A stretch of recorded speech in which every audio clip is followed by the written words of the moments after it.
Era un tipo extraño. Dicen que quizás lo que más indicaría su demencia es el aparente compromiso con la megalomanía. ¿De qué otra manera se explicaría que alguien esté dispuesto a desafiar cada estructura de autoridad mundial y quedarse completamente solo, siendo un sacerdote joven, contra toda la autoridad de la Iglesia, contra el Papa, contra el Consejo de Iglesias, en contra de los mejores teólogos de la tierra? Bueno, él pasó a través de todos esos debates en Leipzig. Tuvo un debate con Martin Eck, él debatió con el cardenal Cayetano, fue y se metió en problemas con el Papa, y ahora finalmente toda la discusión llega a su clímax cuando Lutero es invitado a la dieta imperial de Worms. Y en Worms Lutero fue llevado a juicio y se le pedirá que se retracte de sus escritos. Y sería juzgado no solo ante las autoridades eclesiásticas, sino también ante las autoridades seculares. Y se le concedió un salvoconducto para llegar a esta ocasión trascendental para su juicio. Y antes de llegar allí, de manera típica, le preguntan: bueno, ¿qué vas a decir cuando llegues a Worms? Y dijo esto, él dijo: anteriormente solía hablar del Papa como el vicario de Cristo. Pero ahora voy a decir que el Papa es el adversario de Cristo, el vicario de Satanás. Es decir, este es el tipo de declaraciones que él hacía. Nada de tacto, nada de diplomacia.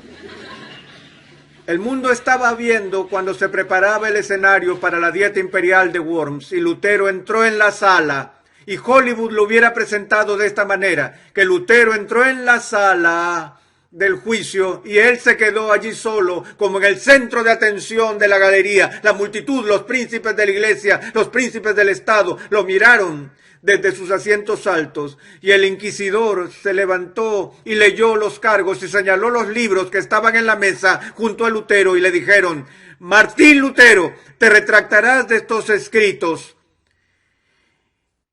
Y la versión de Hollywood es esta: que Lutero miró a la galería y vio a los representantes del emperador del Sacro Imperio Romano, y vio a los príncipes de Alemania, y miró a los obispos y a los representantes de la curia en Roma, y dijo: a menos que sea convencido con la Sagrada Escritura o con razón evidente, no voy a retractarme, pues mi conciencia está cautiva por la palabra de Dios, y actuar en contra de la conciencia no es ni es justo ni seguro. Aquí estoy, que Dios me ayude, no puedo hacer otra cosa. ¡Blum! Y así se inició la reforma. Así no fue como pasó. En ese momento de la historia de la iglesia, cuando se le hizo la pregunta a Martín Lutero, ¿vas a retractarte? ¿Saben lo que dijo?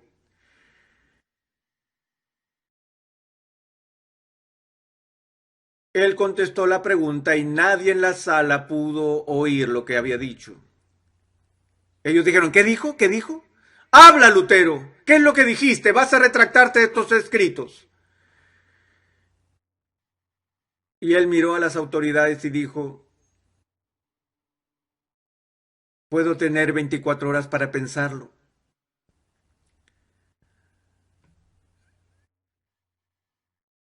No sabía si estaba en lo correcto. Y se le concedió el tiempo adicional. Y se retiró a su celda a orar en privado y meditar. Y escribió una oración esa noche que ha sobrevivido hasta hoy. Y me gustaría leerles una porción de esa oración para que puedan tener una idea de la angustia del alma que Martín Lutero soportó la noche antes del veredicto final. Para Lutero, este fue un Getsemaní privado. Y oró así: oh Dios, todopoderoso Dios y eterno, cuán espantoso es el mundo. Mira cómo su boca se abre para tragarme, y cuán pequeña es mi fe en ti. Oh, la debilidad de la carne y el poder de Satanás. Si tengo que depender de cualquier fortaleza de este mundo, todo ha terminado. Las campanas han sonado, la sentencia ha sido promulgada. Oh Dios, oh tú, Dios mío, ayúdame contra toda la sabiduría de este mundo. Hazlo, te lo suplico. Tú deberías hacer esto con tu gran poder. Porque la labor no es mía, sino tuya. Yo no tengo nada que hacer, no tengo nada por lo cual contender con estos grandes hombres del mundo. Yo gustosamente pasaría mis días en felicidad y paz, pero la causa es tuya y es justa y eterna. Oh Señor, ayuda, oh fiel e inmutable Dios. No me apoyo en hombres, sería vano. Todo lo que es del hombre se tambalea. Todo lo que procede del hombre debe fallar. Dios mío, ¿acaso no me oyes? Dios mío, ¿acaso no vives más? No, tú no puedes morir, tú no haces más que esconderte. Tú me has elegido para esta labor, yo lo sé. Por tanto, Dios, cumple tu propia voluntad y no me abandones por amor de tu amado Hijo Jesucristo, mi defensa, mi escudo, mi fortaleza. Y continúa de la misma manera. A la mañana siguiente, cuando Lutero regresó a la sala en la dieta de Worms, y de nuevo el inquisidor le hizo la pregunta, él dijo, hermano Martín, ¿se retractará ahora de estas enseñanzas?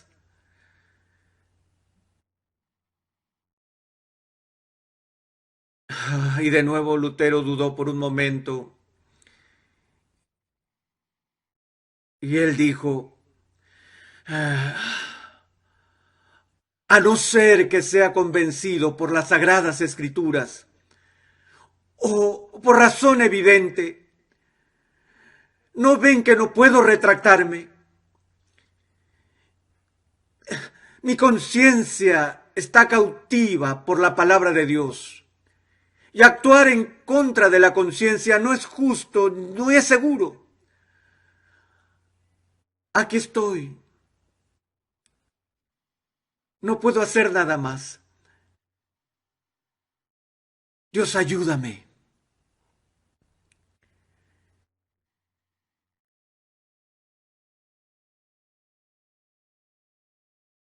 Megalomanía.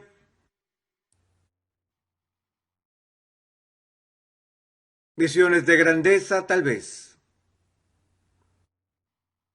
Otro punto. De hecho, el aspecto de la vida de Lutero que realmente hace que se piense que estaba loco. Se remonta a sus años en el monasterio. Era la ocupación y la práctica de cada sacerdote joven en el monasterio cumplir la orden y la regla del monasterio de ir a confesarse a diario con su padre confesor. Y como una cuestión de rutina, los otros hermanos entraban en el confesionario y decían, Padre, he pecado. Y escuché mi confesión. Él decía, bueno, ¿qué hiciste? Bueno, anoche después de apagar las luces, usé una vela y leí unos 3 capítulos adicionales de los Salmos cuando no debía. O ayer por la tarde codicié la pierna de pollo del hermano Emanuel durante el almuerzo. ¿En cuántos problemas puedes meterte en un monasterio? Estos chicos iban a confesarse y el confesor les decía, diga tantas Ave Marías y haga estas penitencias, y los enviaba de vuelta a sus labores como monjes. Y entonces Lutero venía al confesionario, él diría, Padre, perdóname porque he pecado. Han pasado 24 horas desde mi última confesión. Y él comenzaría a recitar los pecados que había cometido en las últimas 24 horas. Y eso le tomaría no 5 minutos, ni 10 minutos, ni media hora o 1 hora, sino que había días tras días donde Lutero podía pasar en el confesionario recitando sus pecados del día anterior y le podía tomar 2 horas, o 3 horas, o 4 horas.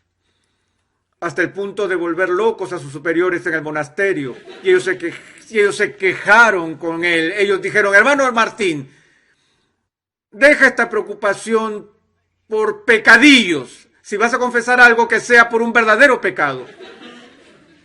Pero todo lo que Lutero hacía eran esas cosas pequeñas que más bien empezó a verse como que le gustó el holgazanear. Ellos dijeron, ¿qué es esto? ¿Te gusta pasar el tiempo en el confesionario ni no quieres hacer las tareas que se te asignan? Pero su confesor entendió que en Lutero no había otra cosa, sino que era honesto con eso.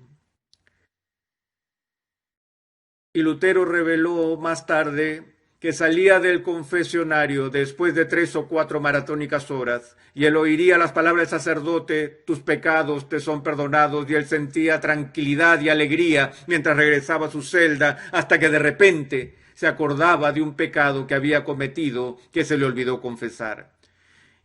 Y todo el gozo y la paz se esfumaba.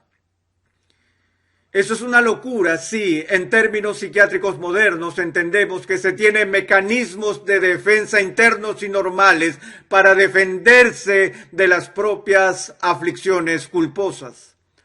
Somos muy adeptos a negar la culpa o justificar la culpa como seres humanos.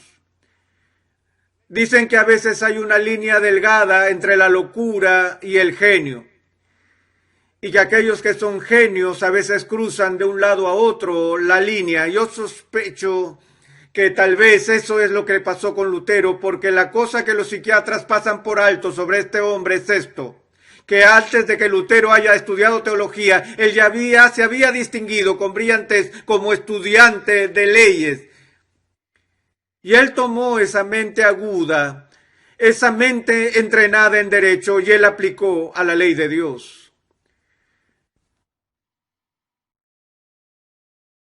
Entonces miraría la ley de Dios y sus demandas, la plenitud de las demandas de la perfección, y se analizaría a sí mismo a la luz de la santa ley de Dios, santa ley de Dios, y él no podía soportar los resultados.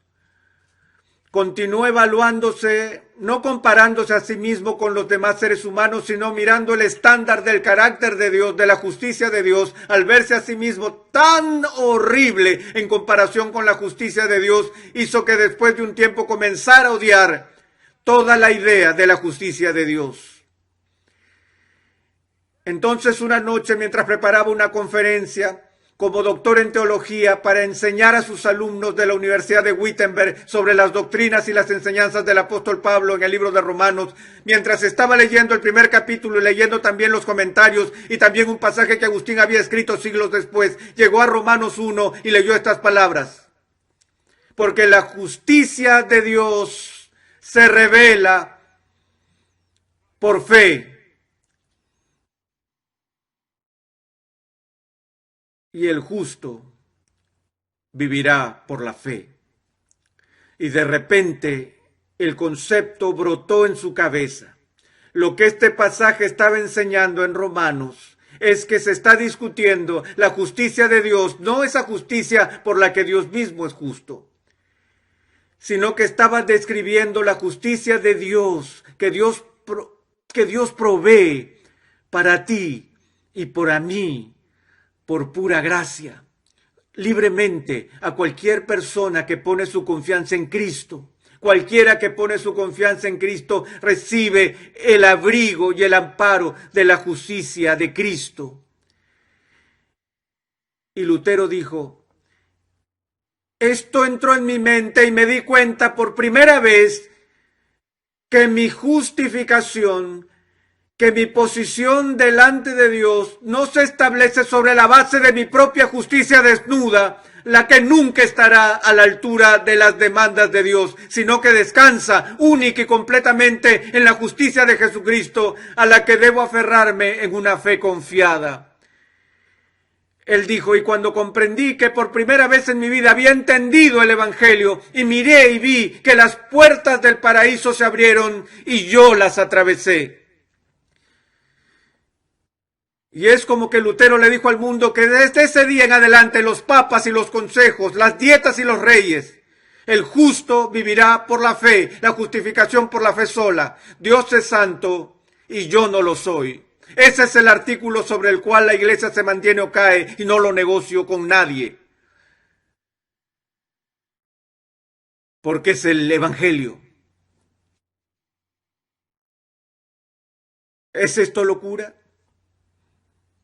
Damas y caballeros, si eso es una locura, yo oro para que Dios envíe un ejército de personas dementes como esas a este mundo.